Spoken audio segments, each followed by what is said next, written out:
할렐루야. 6월 30일 새생명비전교회 주일 예배에 오신 모든 분들을 주님의 이름으로 축복하고 환영합니다. 우리 기도로 예배를 시작하도록 하겠습니다. 아버지 하나님 감사드립니다. 오늘도 우리에게 주님의 날을 허락하여 주셔서 주님의 은혜가 풍성한 이곳에 오게 하여 주심을 감사드립니다.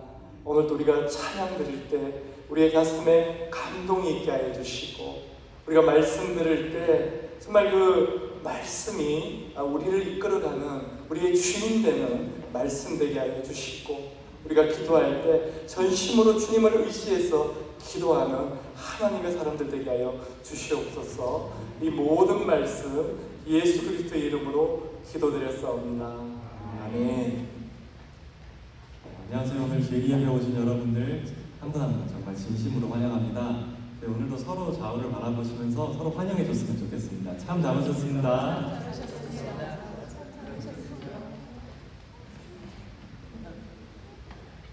그럼 저희 다 같이 일어나서 기쁜 마음으로 주님께 박수 치면서 찬양드렸으면 좋겠습니다.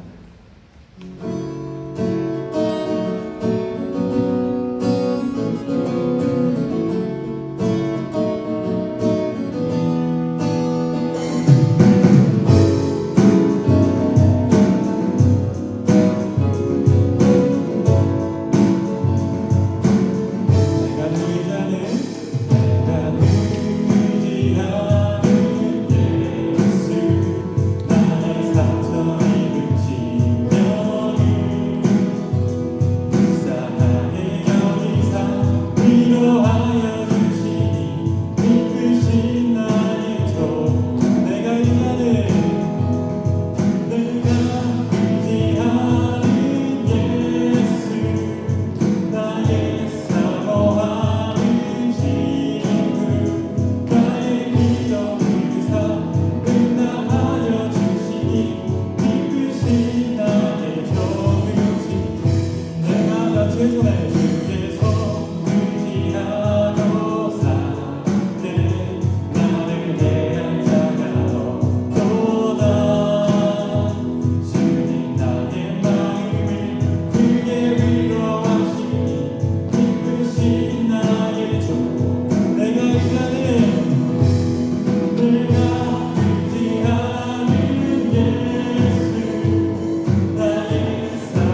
위대하며 능력이 많으시도다.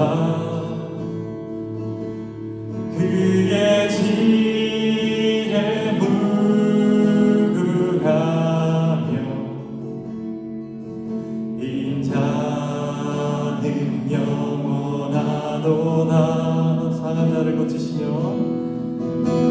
상한 자를 고치시며 상처를 싸매시도다. 별들의 수를 세시며 이름을 붙이셨도다. 그가 구름으로 하늘을 덮으시며 땅을 위하여 길 준비하시니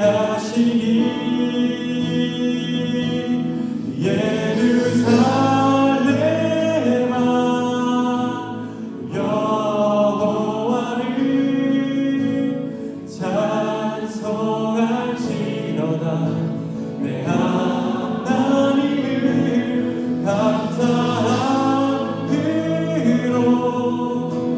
그 앞에 나가며 주 임재 앞에 경배해.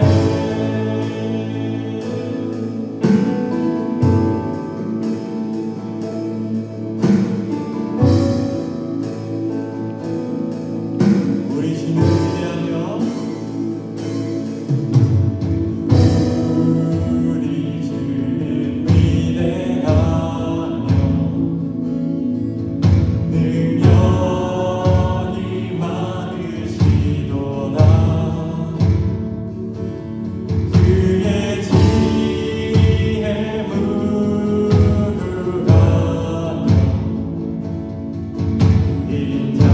인자는 영원하도다. 상한 자를 고치시며 상한 자를 고치시며 상처를 싸매시도다. 별들의 수를 세시며 이름을 붙이셨도다.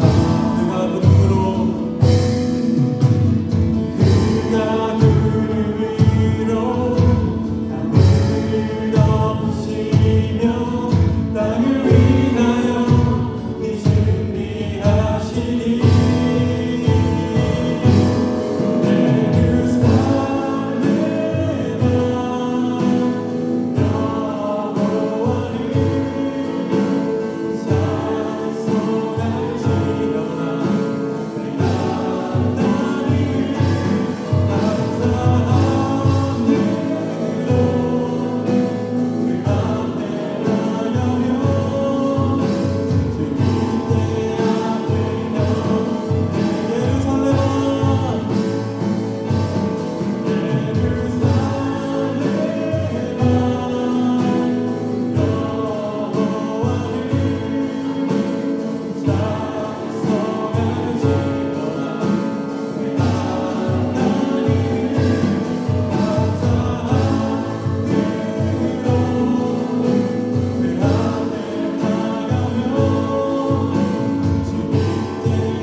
하늘을 덮으시며 땅을 위하여 네 준비하시니 그가 구름으로 하늘을 덮으시며 땅을 위하여 네 준비 그가 구름으로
오 위대하신 하나님의 사랑 영원히 찬양하리.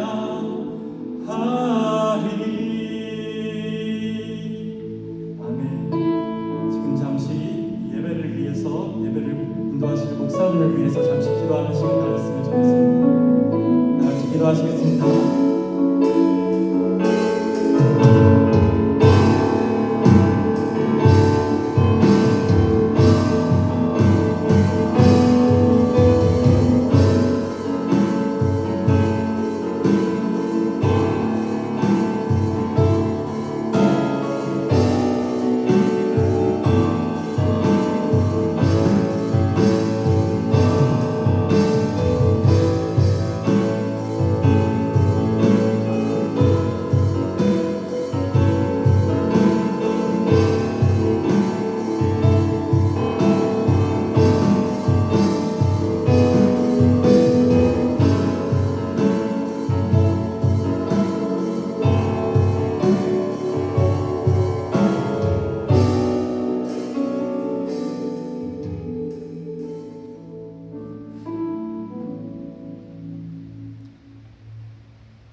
사랑하는 하나님, 오늘도 감사드립니다.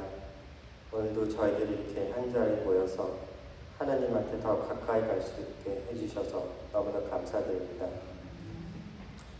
오늘도 원 목사님을 통해서 저희들이 하나님의 말씀을 잘 전달받을 수 있게 우리 원 목사님을 잘 이끌어 주십시오.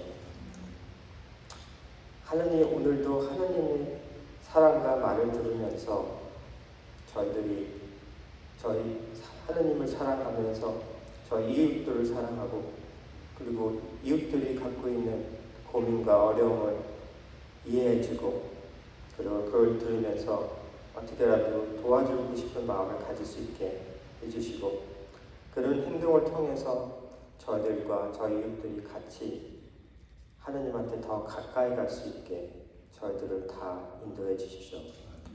이 모든 것을 예수님 이름으로 기도드립니다. 아멘.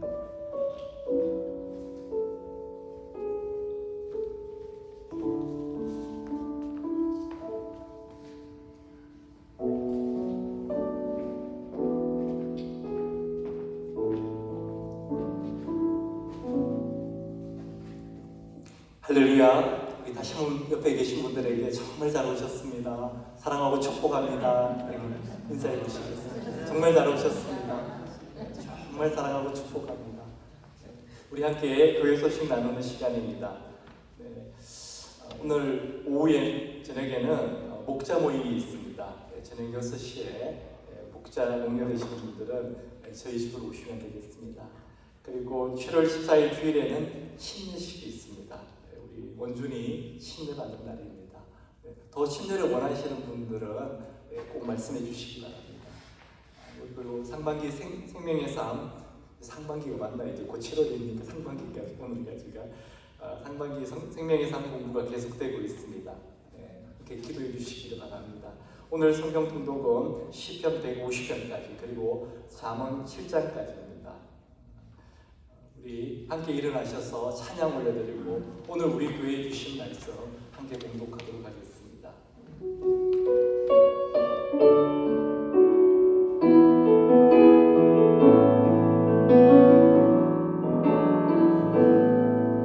하늘의 문을 여소서 이곳을 주목하소서 주를 향한 노래가 꺼지지 않으니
우리 함께 오늘 우리 교회 주신 말씀 봉독하도록 하겠습니다.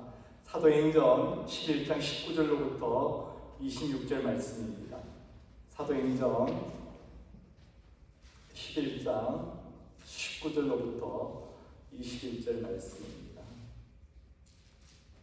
우리 한 목소리로 함께 봉독하도록 하겠습니다. 그때에 스데반의 일로 일어난 환난으로 말미암아 흩어진 자들이 베니게와 구브로와 안디옥까지 이르러 유대인에게만 말씀을 전하는데 그 중에 구브로와 구브로의 몇 사람이 안디옥에 이르러 헬라인에게도 말하여 주 예수를 전파하니 주의 손이 그들과 함께 하시매 수많은 사람들이 믿고 주께 돌아오더라.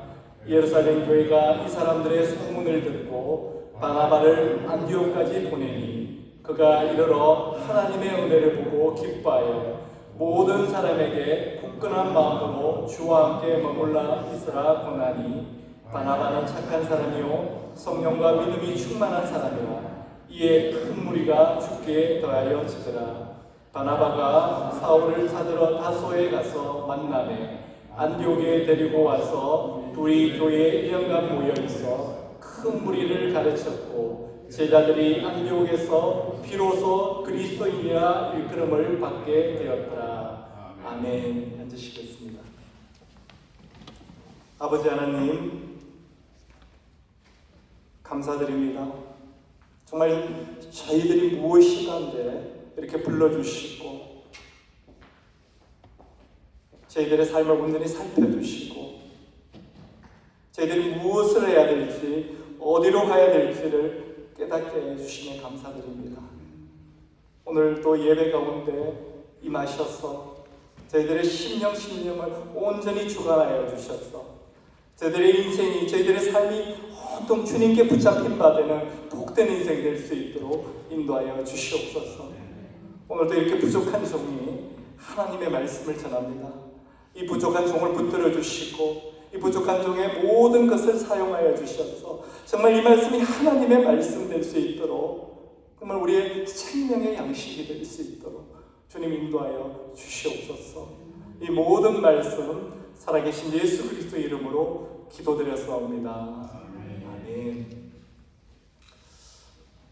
우리가 지난주에는 이방인들도 구원을 받았다는 그 기쁜 소식을 듣고도 자신을 비난하는 할레파 성도들에게 차례로 차근차근하게 처음부터 끝까지 화내지 않고 또 그들을 무시하지 않고 설명해주는 베드로의 성숙한 모습을 보았습니다. 그 결과 어떤 일이 일어났는지 우리 18절 말씀 지난주 보았는데 다시 한번 보도록 하겠습니다. 그들이 이 말을 듣고 잠잠하여 하나님께 영광을 돌려 이르되 그러면 하나님께서 이방인에게도 생명 얻는 회개를 주셨도다 하니라. 베드로가 화내지 않고 그들과 대적하지 않고 싸우지 않고 이렇게 차근차근하게 설명해 주니까 이 베드로를 비난하는 그 사람들이 베드로를 적대하는 그 사람들이 다 잠잠해지고 그 일이 이방인이 구원을 받았다는 그 일이 하나님이 하신 일이구나 하는 것을 깨닫게 되었다는 것입니다. 우리의 삶 가운데 우리의 사회 가운데 임하시는 하나님의 주권을 인정하게 되었다는 것입니다. 또 이 말씀은 아주 중요한 의미가 있는데 왜냐하면 초대교회가 이방인 선교에 눈을 뜨게 되었기 때문입니다. 마치 사울의 눈에서 율법주의라는 비늘이 벗겨졌듯이 이 베드로의 눈에서 유대인들만 구원받을 수 있다는 그 선민 사상의 비늘이 벗겨졌기 때문입니다. 혹시 지금 우리 눈에도 내 기준과 다르다고 내 생각과 다르다고 누군가를 차별하고 무시하는 그런 영적인 비늘이 없는지 살펴보아야 하겠습니다. 오늘 우리에게 주신 말씀을 통해서 우리는 하나님께서 무엇을 우리에게 말씀하시고자 하는지 우리가 함께 살펴보도록 하겠습니다. 말씀을 나누기 전에 우리 먼저 그림을 감상하도록 하겠습니다. 천천히 보시면 되겠습니다. 한 그림씩. 자, 세 번째 그림까지 보셨나요? 네 번째 그림도 보셨나요? 어떠세요? 마음에 드십니까? 이 중에 나도 저런 그림 하나 가졌으면 좋겠다는 그림이 있으세요? 그림에 소질이 있는 분들은 저 정도면 나도 충분히 그릴 수 있겠다 하는 그림들이 아닌가 생각이 들지 않습니까? 아닙니까? 고개를 이렇게 좌우로 드시는 분들은 좀 그림에 조예가 있으신 분들이죠. 이 그림들이요, 세상에서 가장 비싼 그림들 중에 몇 가지 그림을 제가 뽑았습니다. 놀라지 마세요. 가격이 무려 달러로 말씀드리겠습니다. 미니멈 1억 5천만 달러가 넘습니다. 이게 감이 잘 안 오시죠? 한화로 하면요 거의 2천억 원 정도 되는 그림 한 점에.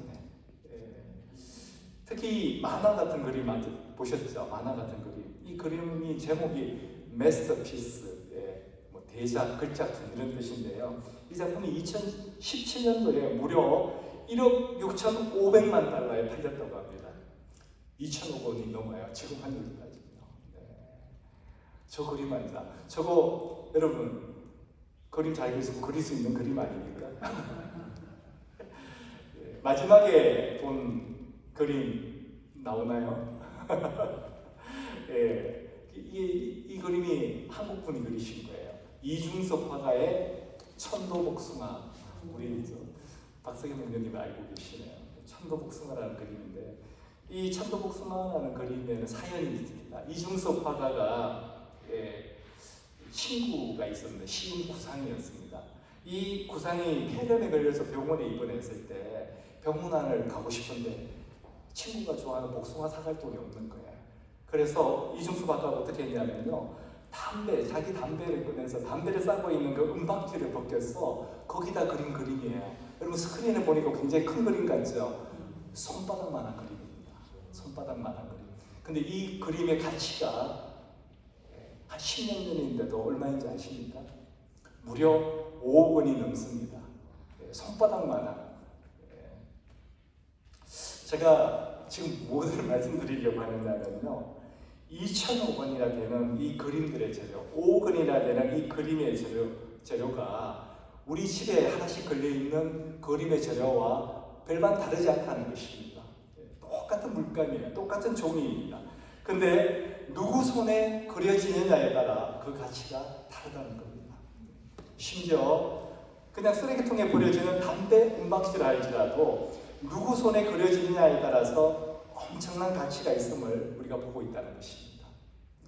그러니까 여기서 깨닫게 되는 영적 의미가 뭐냐면요, 바로 우리의 인생이 누구 손에 잡혀있냐 하는 것입니다. 우리 인생이 누구 손에 잡혀있냐 하는 것입니다. 그 누구 손에 잡혀있냐에 따라서 마스터피스, 글작품, 의미 있는 인생을 살아갈 수도 있고 반대로 아무 의미가 없는 무의미한 그런 인생을 살 수도 있다는 것입니다. 그래서 원재료인 우리는 중요하지 않다는 것입니다. 내가 누구냐가 중요한 것이 아니라 누구 손에 잡혀있냐가 중요한 것이라는 것입니다. 우리가 신앙생활하면서 놓치지 말아야 할 것이 바로 이 부분입니다. 그것은 바로 우리 인생의 주어가 누구냐냐 하는 것입니다. 우리 인생을 드라이빙해 가는 분이 누구냐는 것입니다. 우리 주님께 내 인생의 운전대로 온전히 맡겨드릴 때 우리 인생은 복되다는 것입니다. 우리 인생은 가치가 있는 인생이 된다는 것입니다. 오늘 여기 계신 저와 여러분, 우리 인생의 운전대를 우리 주님께 온전히 맡겨드리고 주님이 주신 그 복을, 그 평안을 온전히 누리게 되는 저와 여러분 되시기를 주님의 이름으로 축원합니다. 우리 기독교 역사에 이렇게 주님께 모든 주권을 맡겨드리고 주님의 말씀에 온전히 순종하는 주님이 주인 되시는 교회가 있었습니다. 심지어 이 교회는요, 예루살렘도 아니고 유대 땅도 아니고 이방 땅에 세워진 교회였습니다. 왜냐하면 사도들은 예루살렘을 지킨다고 그곳까지는 생각도 하지 못했습니다. 다 예루살렘에 머물러 있었기 때문입니다. 겨우 가이사랴에 있는 유대 땅이죠. 그 이방인 고넬료의 집을 찾아가 베드로가 다녔습니다. 그래서 이 이방 땅에 세워진 그 교회에 누가 갔냐면, 그 교회를 세우기 위해서 누가 갔느냐 하면요, 스데반의 집사 그 순교에 의해서 예루살렘에서 핍박이 시작되었을 때 어쩔 수 없이 쫓겨간 사람들이 거기에 간 것입니다. 어쩔 수 없이 쫓겨간 사람들. 그렇게 그곳에 교회가 세워졌는데 성도들의 대부분이요 유대인이 아니라 이방인들인 것입니다. 쫓겨간 사람들이 세운 교회잖아요. 그러니 그 교회의 체험이 얼마나 부족한 것이 많았겠습니까?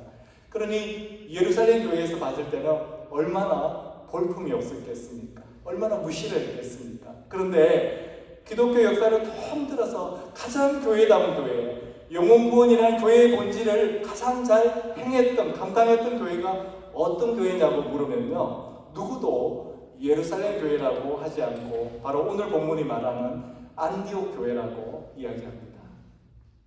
특히 있는 이 안디옥은 지금도 인구가 30만 명이나 되는 큰 도시입니다. 2000년 전 로마 제국이 다스릴 때는요, 무려 50만 명이나 되는 사람들이 살았다고 합니다. 제가 인터넷 서치를 보니까 지금도 2000년 전에 그 도시의 모습이, 흔적들이 남아있다는 것을 볼 수가 있습니다. 그 안디옥 교회가 어떻게 세워졌는지 우리 한번 살펴보도록 하겠습니다. 19절입니다. 그때에 스데반의 일로 일어난 환란으로 말미암아 흩어진 자들이 베니게와 구브로와 안디옥에까지 이르러 유대인에게만 말씀을 전하는데 스데반 집사가 순교당할 때 핍박이 있었습니다. 그 환란으로 말미암아 흩어진 자들이 있었다는 것입니다. 우리는 이들을 디아스포라라고 부릅니다. 이 스데반의 일로 흩어졌을 때 그 디아스포라들은요, 자신들이 왜 그런 고난을 당한지를 그때는 이해를 하지 못했습니다. 우리가 왜 고난을 당한 거지? 예수 잘 믿는데 왜 이런 고난이, 고통이 우리에게 있는 거지? 절망했습니다. 그 흩어진 자들이 베니게와 구브로와 안도까지 이르러, 그들은 그때는 몰랐기 때문에 처음에는요 유대인들에게만 말씀을 전했다는 것입니다. 근데 그곳은 어떤 땅입니까? 이방 땅이잖아요. 그래서 그 다음 20절은 그 중에 구브로와 구레네 및 몇 사람이 안디옥에 이르러 헬라인에게도 주 예수를 전파하니, 복음을 전파했다는 것입니다. 이제 복음이 예루살렘에만 머물러 있는 것이 아니라 이방 땅에까지, 또 유대인에게만 전해진 것이 아니라 헬라인, 이방인에게까지 전해졌다는 것입니다. 그 역할을 안디옥 교회 그 몇 사람이 했다는 것입니다. 근데 그 교회를 세운 몇 사람이, 그 교회를 세운 사람들이 단지 몇 사람이라는 거예요. 몇 사람. 이것은 아주 중요한 의미를 가지고 있습니다. 그 몇 명 안 되는, 소수에 지나지 않는 그 몇 사람이 안디옥 교회를 세웠다는 것입니다. 근데 오늘 이 소수의 무명에 지나지 않는 사람들이 세운 교회가 어떻게 2000년이 지난 지금도 칭송받는 교회가 될 수 있었는지, 어떻게 그렇게 놀라운 역할을, 교회의 본질을 다 수행할 수 있는 교회가 될 수 있었는지를 그 다음 21절이 말해주고 있습니다. 21절 우리 함께 읽도록 하겠습니다. 주의 손이 그들과 함께 하시네 수많은 사람들이 믿고 주께 돌아오더라. 그 이유는 바로 주님의 손이었다는 것입니다. 주의 손이 그들과 함께 하시네. 안디옥에 갔던 그 몇 사람들은 그들이 어느 학교를 나왔는지, 어느 가문의 사람들인지, 몇 대 예수를 믿었는지 그렇게 나와 있지 않고 단지 몇 사람인데, 그 몇 사람이 안디옥에 가서 헬라인들에게 예수를 전했다는 것입니다. 그리고 기독교 역사상 가장 훌륭한, 가장 교회다운 교회를 세웠다는 것입니다. 그럴 수 있었던 이유가 주님의 손이 그들과 함께 했기 때문이라는 것입니다. 우리가 잘 알다시피 사도행전의 저자는 누가입니다. 누가복음의 저자와 똑같습니다. 근데 이 누가의 직업이 뭔지 아십니까? 아세요? 바로 의사입니다. 의사입니다. 예나 지금이나 의사는 어떻습니까? 굉장히 관찰력이 뛰어나야 되잖아요. 정확하게 진단해야 되고 정말 자세하게 기록해야 되지 않습니까?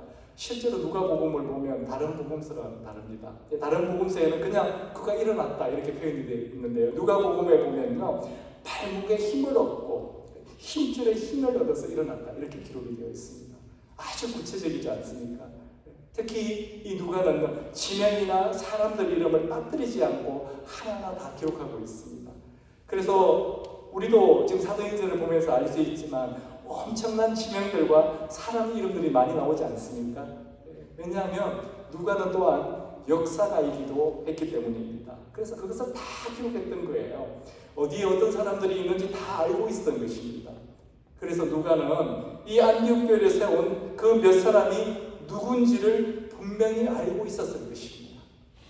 그런데 누가는 의도적으로 그 몇 사람밖에 안 되는데 그 몇 사람의 이름을 기록하지 않고 있습니다. 왜 그렇습니까? 안디옥 교회가 2000년이 지난 지금도 가장 교회다울 수 있는 것은 그 몇 사람의 이름이 드러나지 않고 오직 주님의 이름만 드러나기 때문입니다. 그 몇 사람이 아니라 오직 주님의 손이 함께 하셨다고 말씀하기 때문입니다. 우리가 사도행전 1장부터 오늘 11장까지 그동안 함께 말씀을 나누면서 깨닫게 되는 것이 바로 이것 아닙니까? 분명히 책 이름은 사도행전인데 말씀 한 구절 한 구절을 살피면서 우리가 깨닫게 되는 것은 주어가 사도들이 아니라는 것입니다. 사도행전의 주어는 바로 삼위일체 하나님이시라는 것입니다. 바로 사도들을 붙잡고 계시는 주님의 행전이 되는 것입니다. 바로 그 사도들을 통해 역사하시는 성령의 행전이 되는 것입니다. 그래서 우리가 흔히 교회를 주님의 교회라고 이렇게 부르는 이유가 바로 여기에 있습니다. 이 안디옥이 터키에 있기 때문에 터키 이야기를 좀 더 이렇게 드리자면 수도 이스탄불에 아주 유명한 역사 박물관이 있다고 합니다. 토카프 왕궁 박물관이라고 하는 이 역사 박물관인데 여러분 아십니까? 토카프 발음이 좀 쉽지 않나요? 한국말로 어떤 분은 토프카프 이렇게 하는데 영어로 읽으면 토카프라고 합니다. 이 왕궁 박물관이 있는데요. 역사도 굉장히 오래됐지만 그 규모가 굉장히 크다고 합니다. 그래서 우리가 한번 다 보려고 하면 며칠이 걸릴 정도라고 합니다. 그리고 보관하고 있는 유물도 굉장히 많다고 합니다.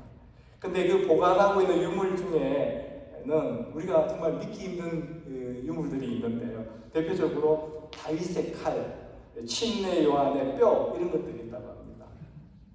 사람들이 가면 이게 정말 다윗의 칼이 맞나? 이게 정말 침례 요한의 뼈가 맞나? 그렇게 생각한다는 것입니다. 그래도 그 밑에는 검증이 될 만한 자세한 설명을 적어놓고 있기 때문에 그래도 믿을 만한데요. 사람들이 이 유물 앞에 딱 서게 되면 다들 고개를 슬레슬레 흔든다고 합니다. 저건 아니야. 그런 유물이 있는데 그게 뭐냐 하면 바로 모세의 지팡이라고 합니다. 모세의 지팡이.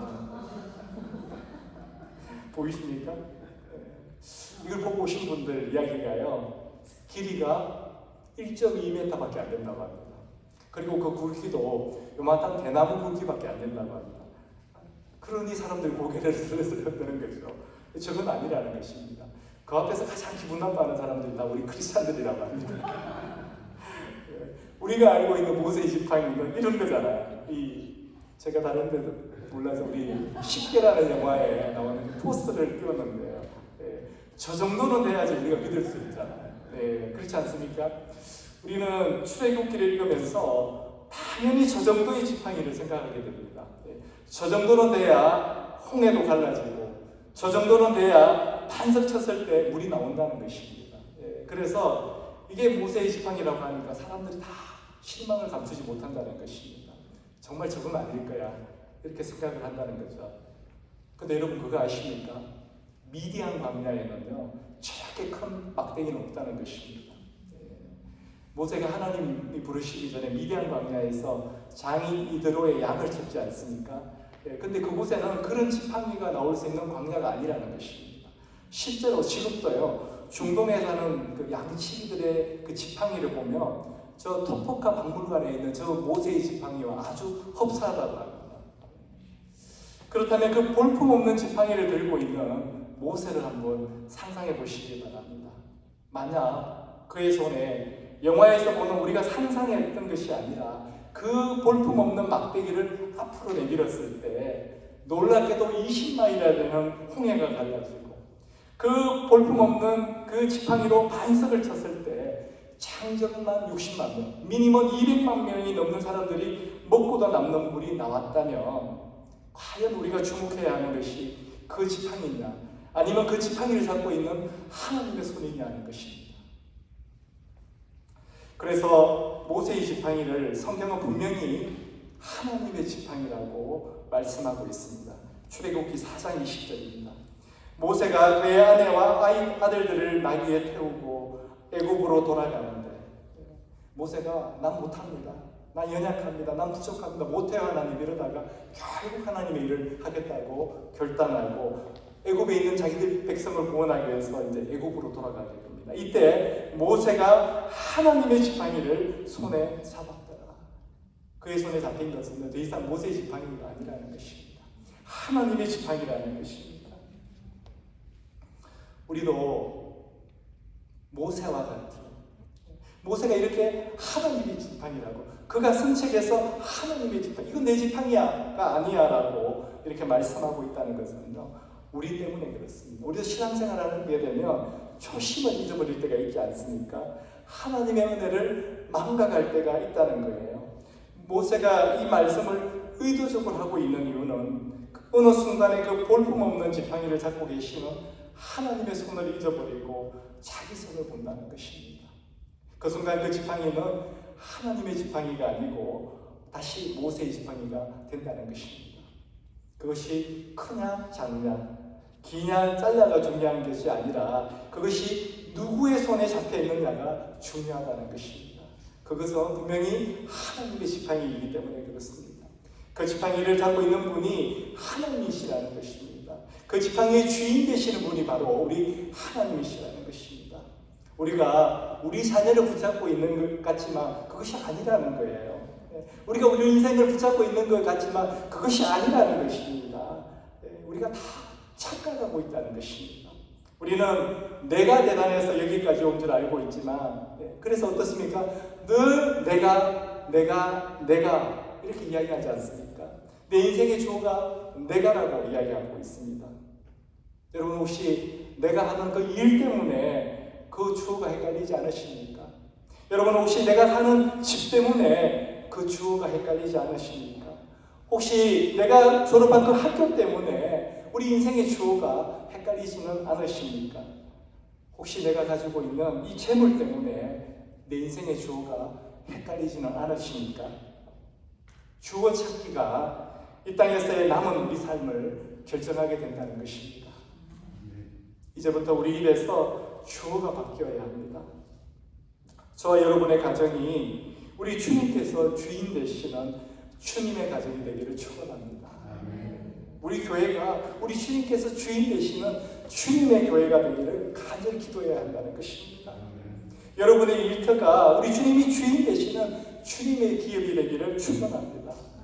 그래서 집에 가시면요, 우리 자녀들에게 너희는 주님의 딸이야, 너희는 주님의 아들이야, 또 서로 부부간에도 당신은 주님의 사람이야, 이렇게 말해줘야 된다는 것입니다. 안디옥 교회가 바로 그렇게 했다는 것입니다. 그들의 주어는 바로 주님이었습니다. 주의 손이 그들과 함께 하시네, 주의 손이 그들과 함께 하시네, 수많은 사람들이 믿고 주님께로 돌아왔다는 것입니다. 주님의 손이 함께 하시니까 안디옥 교회에 또 이런 일이 또 있었습니다. 22절, 23절입니다. 예루살렘 교회가 이 사람들의 소문을 듣고 바나바를 안디옥까지 보내니 그가 이르러 하나님의 은혜를 보고 기뻐하여 모든 사람에게 굳건한 믿음으로 주와 함께 머물러 있으라 권하니. 예루살렘 교회는요, 안디옥에서 일어난 소문을 듣게 됩니다. 안디옥에서 새 생명의 역사가 일어났다는 것을 듣게 됩니다. 그리고 바나바를 파견하게 되죠. 예루살렘에서 안디옥 교회까지가 300마일이라고 합니다. 여기서 휴통 가는 것보다 더 멉니다. 그 옛날에 어떤 교통수단이 있었겠어요. 그런데 그 먼 길을 가보니까 그곳에는 하나님의 은혜가 보이는 것입니다. 바나바가 안디옥 교회에 도착해 보니까요, 안디옥 교회 성도들 머리 위에 그 가정과 일터에 부어지는 하나님의 은혜가 보였다는 것입니다. 이게 바나바만 보았을까요? 그렇지 않다는 것입니다. 그곳에 그 이방 땅에 사는 누구도 부인할 수 없는 모든 사람들이 보는 은혜였다는 것입니다. 그래서 이 안디옥에서요, 26절 하반절입니다. 제자들이 안디옥에서 비로소 그리스도인이라 일컬음을 받게 되었더라. 안디옥에 있는 그 예수 믿는 자들이, 구원받고 예수님의 제자 된 자들이 비로소 그리스도인이라고 불리게 되었다는 것입니다. 그러니까 안디옥 교회 성도들은요, 저 사람 정말 예수 믿는 사람들이구나, 그 모습이 그들의 삶에 보였다는 것입니다. 우리가 하나님을 믿으면서도 불편한 진실이 있지 않습니까? 세상 사람들이 우리를 보고 오히려 너 때문에 나는 예수 안 믿을 거야. 당신 때문에 나는 교회 안 나갈 거야. 이럴 수도 있다는 것입니다. 예수 안 믿는 사람 보고 그러는 게 아니라 예수 잘 믿는 우리 보고 세상 사람들이 그렇게 이야기한다는 것입니다. 그게 바로 우리가 세상과 하나님 사이에서 갖고 있는 불편한 진실이기도 합니다. 왜 그렇습니까? 우리도 모르게 불쑥불쑥 올라오는 우리의 옛 모습, 우리의 옛 자아 때문에 그렇지 않습니까? 우리가 이 세상을 살아가는 동안 여전히 우리 안에는 사탄이 지배하는 영역이 있다는 것입니다. 우리의 영혼 구원받았습니다. 그러나 우리의 성품은 여전히 구원받고 있는 중이라는 것입니다. 사탄이 우리의 마음 가운데, 우리의 성품 가운데 견고한 스트롱홀드를 가지고 있다는 것입니다. 그래서 틈만 나면 우리를 넘어뜨리려고 하고 있습니다. 우리 베드로전서 5장 8절 9절 말씀 함께 읽도록 하겠습니다. 근신하라 깨어라 너희 대적마귀가 우는 사자같이 두루다니며 삼킬 자를 찾나니 너희는 믿음을 굳건하게 하여 그를 대적하라. 이는 세상에 있는 너희 형제들도 동일한 고난을 당하는 줄을 알미라. 우리가 늘 깨어있지 못한다면, 정신 차리고 있지 않는다면 언제 사탄 마귀에 박이 될지도 모른다는 것입니다. 사탄 마귀가 우는 사자같이 삼킬 자를 찾아서 두루 다니기 때문에 그렇습니다. 주일에 한번 우리가 이렇게 함께 모여서 예배를 드리지 않습니까? 이 주일이 오기까지요, 제 마음은 솔직히 말씀드려서 늘 불안합니다. 여러분 이해해 주시기 바랍니다.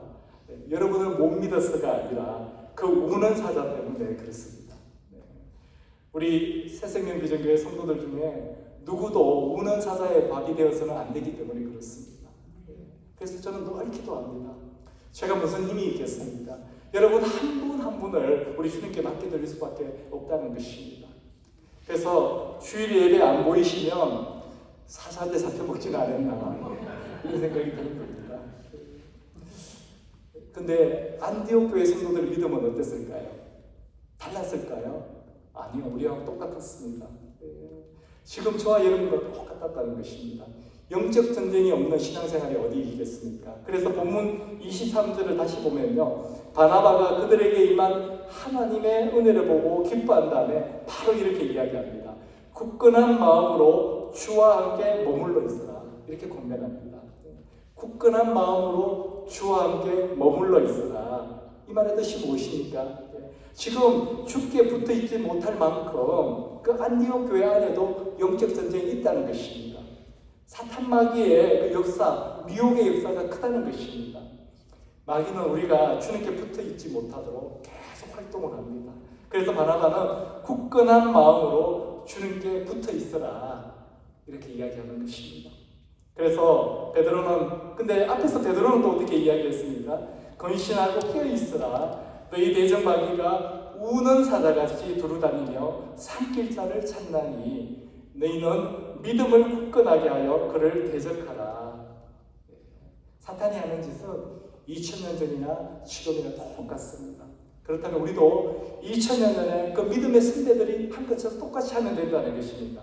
어떻게 하면 된다고요? 믿음으로 굳건하게 있어서 우리 주님께 붙어 있는 것입니다. 사탄을 대적하는 것입니다. 우리 모습은 완전하지 않습니다. 내가 내 모습을 봐도 이렇게 연약하고 부족한데 우리가 우리 모습 볼 때 내가 이러고도 예수 믿는 사람 맞나? 이런 생각이 들지 않습니까? 근데 세상 사람들이 우리를 보면 어떻겠습니까? 오죽하겠습니까?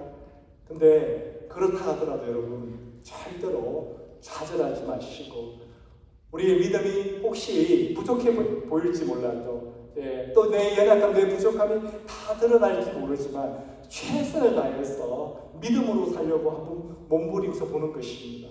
그게 사탄을 대적하는 길입니다.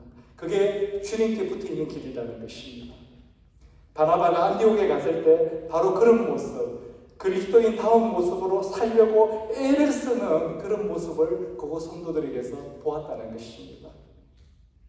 이건 역사적 사실인데요. 초대교회 때 로마 제국에 있었던 모든 귀족들은 예수 믿는 집딸을 얻기를 그렇게 원했다고 합니다. 왜냐하면 그 귀족들 중에는 풍맹이 단정한 딸이 없었다는 것입니다.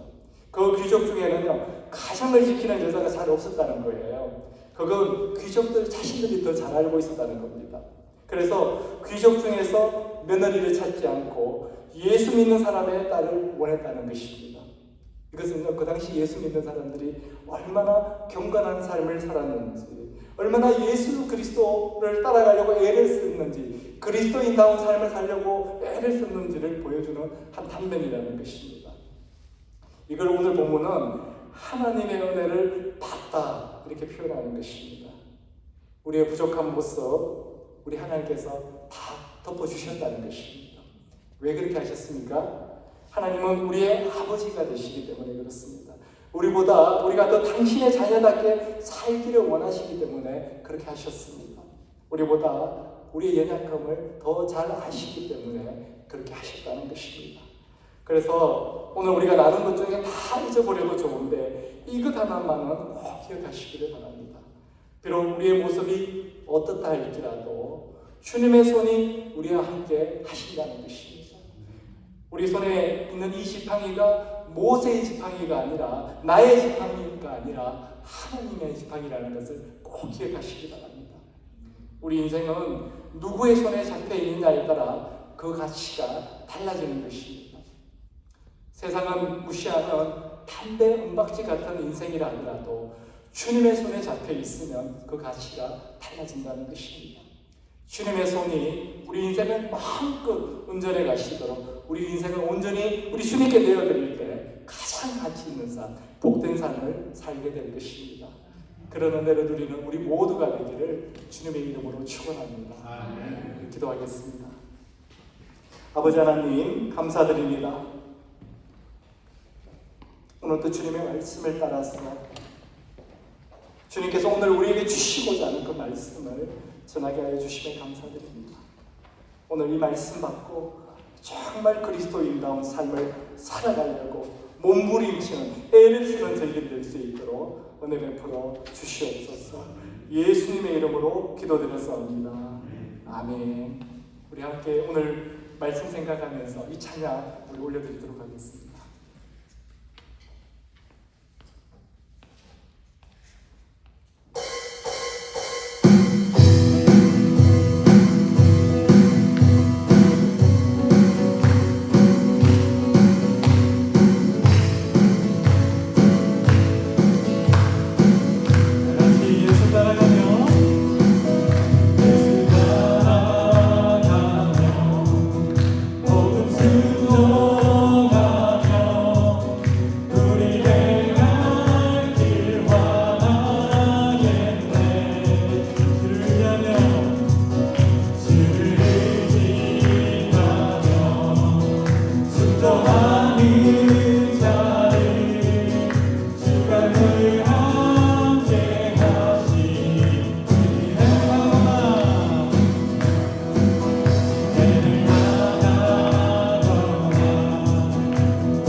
드립니다. 기쁨의 마음으로 자원하는 마음으로 이 예물을 드리는 손길마다 축복하여 주시고 은혜 베풀어 주시옵소서. 그들의 삶 가운데 혹여나 아픔이 있거나 상처가 있다면 치유하여 주시고 부족한 것이 있다면 채워주셔서 모든 것의 주인 되시는 우리 하나님을 체험하게 하여 주시옵소서.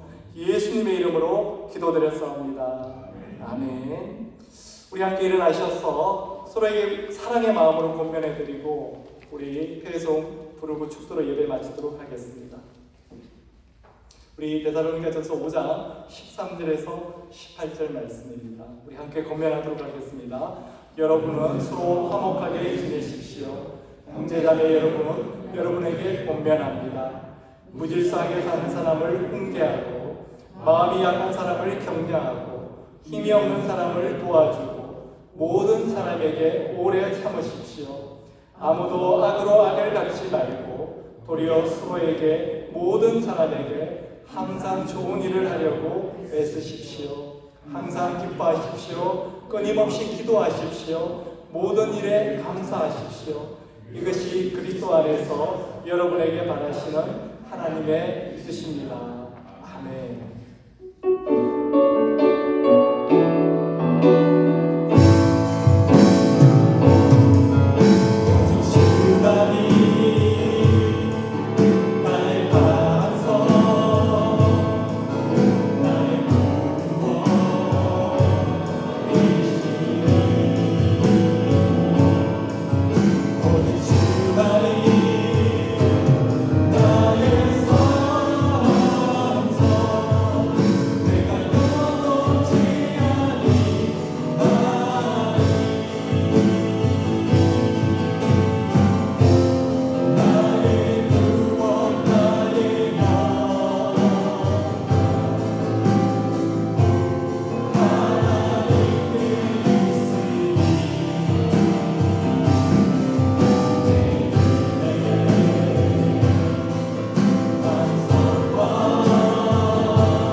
지금 우리 주 예수 그리스도의 크신 사랑과 하나님 아버지의 놀라우신 은혜와 성령의 교통하심이 또 보호하심이 인도하심이 오늘 어떤 상황 가운데서도 주님이 나의 주인 되심을 고백하는 오늘 이 자리에 있는 모든 성도들 머리 위에 그리고 그 가정과 일터 위에 지금부터 영원토록 함께 하시기를 주님의 이름으로 축원하옵나이다.